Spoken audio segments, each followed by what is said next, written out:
This is where the drain is. Here's the signs of rot.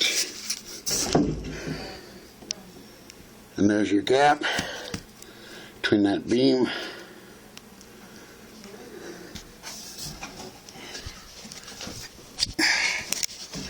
Here's how they spliced it.